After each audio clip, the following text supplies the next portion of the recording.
Hello again, welcome to another edition of CropLife Retail Week. Paul Schrimpf with Eric Sfiligoj. Back again. You're back from vacation, tan, rested, and ready, right? I don't know if I'm quite doing that well, but I am back indeed.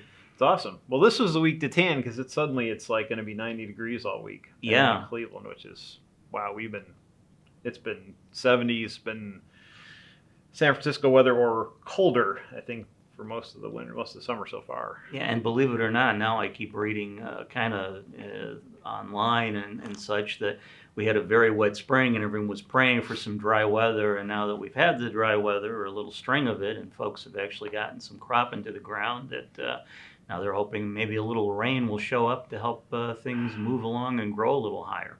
As we're recording this, we're just before the 4th of July, but I haven't seen much indication of knee-high by the 4th of July when it comes to the corn crop. Yeah, which is, of course, totally prepositive these days. It seems that way, yeah. You're supposed to be over your head. Yes. Well over your head by this time. So it's, yeah. I mean, I did some driving. I did a quick trip to Kansas City last week and then a drive through Ohio to Columbus yesterday. And boy, it's pretty rough.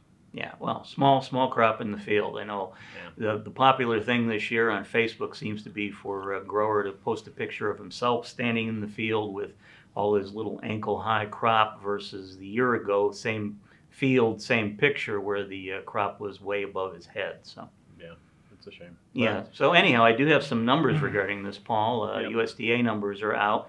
And it looks like we're going to be down about 3.1 million acres of corn that was not going to be planted this year.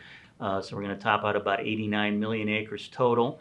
Soybean looks like it'll be off about 300,000 acres, about 84 million acres being planted.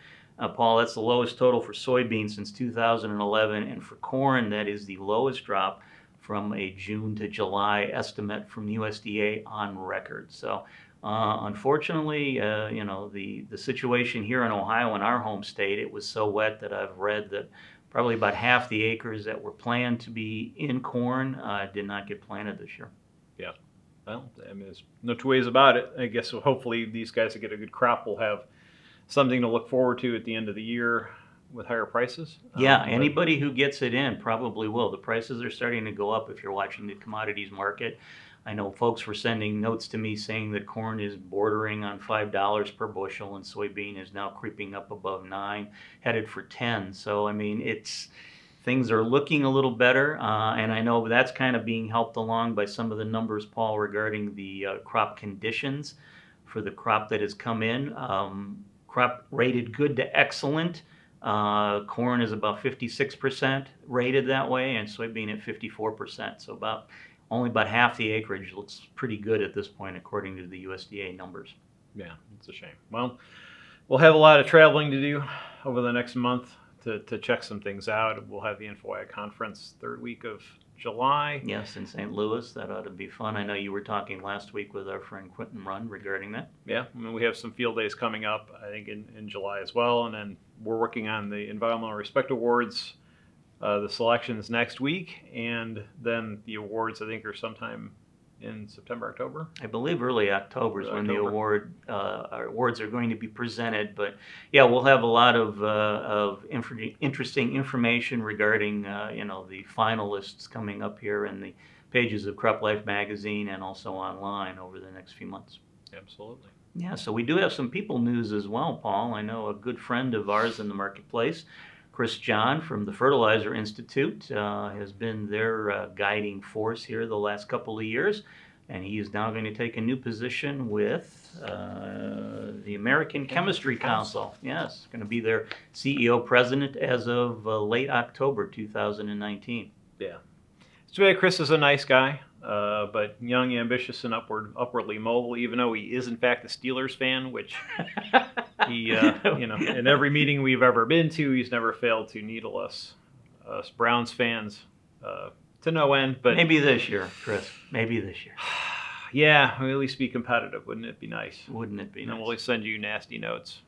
If we can find we can find you.